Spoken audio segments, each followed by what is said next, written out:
Wow! Jump car mas lalong nagiging matatag, Jomar mas priority ang kanyang baby Carla. Yan ang ating pag-uusapan ngayon mga kalingap. At kung bago ka pa lang sa ating munting channel huwag kalimutan mag-subscribe, huwag din natin kalimutan suportahan ang ama ng kalingap Kuya Val Santos Matubang, Ate Edna Vlogs, and Kalingap Rob. Suportahan din natin ang ating Kalingap Boys, Kalingap Partners, at ang aking mga kasamahang Kalingap Reactors, lalong-lalo na ang Karepa. At paunawa tapusin muna ang ating video para malaman ang nilalaman nito. Marami ang haka-haka mga kalingap kung kamusta na daw ang ating jump car, dahil medyo matagal-tagal itong hindi na-e-vlog ni Kalingap Rob. Marami ang nagtatanong kung patuloy pa ba ang jump car, marami din ang mga nagtatanong kung kamusta na ang status ng dalawa. Kung ating bagbabasihan kasi ang upload ni Kalingap Rob sa jump car, malapit na itong mag-isang Kensinas wala pa ring vlog ang jump car. At sa video natin ngayon mga kalingap ating malalaman kung bakit nga ba natagalan ang pagpapalabas ng jump car. At dito din mga kalingap malalaman din natin kung matatag pa ba ang ating jump car.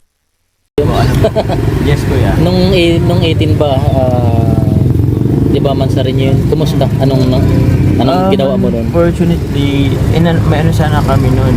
Sinundok pa nga sana si Carla that time kaso wala sila sa apartment kasi andun po sa nasa school pala na-extend yung examination nila until 7. So may shoot din sana that time pero na-cancel na lang din. Schedule po siya siguro by hindi natin alam po by Sunday or what kasi bukas hindi rin makakapag-vlog since may vlog po ng serye po ng When He Met Her. So yun din po yan. Yung pala yun ano.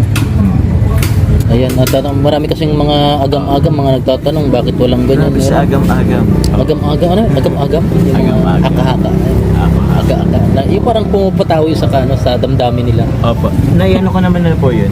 Nasabi ko na rin. Nasabi sa live. Sa live, oo. Pero sa mga hindi po nakakalam, yan nga po yung working passion natin. Carla, lalo na. And yan naman po is, ano tawag yan, since school naman yan, priority po. So, yun nag-adjust naman po kami sa availability po ni Carla. Wala So, po, understandable naman yun po. Papa Joms, kumusta Ano po? kayo ni Carla? Okay naman kami kuya. We're okay, we're good. Still stronger ganun. Stronger, better, sabi nga, matatag po eh. Salamat po sa inyo, sa mga sumusuporta, sa mga supporters, lalo na, mga sponsors, na grabe pa rin yung suporta nila, lalo na kay Carla. Opo, at andyan yung bumubuhos yung blessing, yun nga, sa mga gamit sa apartment, yung sa pag-tuition nila. So yun, meron pa rin na suporta. Sa akin din, kaya gusto ko rin pasalamatan. Actually, madami rin po kayo nagsusupport sa atin. Sa akin po, kaso yun po, hindi ko po maisa-isa kayo. Basta alam ko na po kung sino kayo. Maraming salamat po. God bless po. Yeah. At yun na nga mga kalingap ating nalaman kay Papa Joms na mas lalong naging matibay ang kanilang samahan, at mas nagiging better at stronger ang kanilang feeling sa isa't isa. Humihingi din si Papa Joms ng pasensya sa mga taong naghihintay ng matagal sa pagpapalabas ng jump car. Dahil sa ngayon mga kalingap sobrang busy din ni Carla sa kanyang pag-aaral. At alam naman natin mga kalingap na mas priority ang pag-aaral. Ang importante mga kalingap nalaman natin na mas lalong matatag ang jump car, kahit minsan lang ma-vlog ni Kalingap Rob.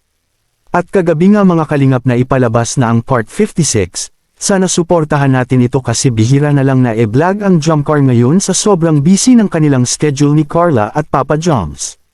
At hanggang dito na lang muna ang ating video ngayon, huwag kalimutan mag-like and share para mapanood pa ng ating ibang solid jump car supporters at ng ating mga kalingap.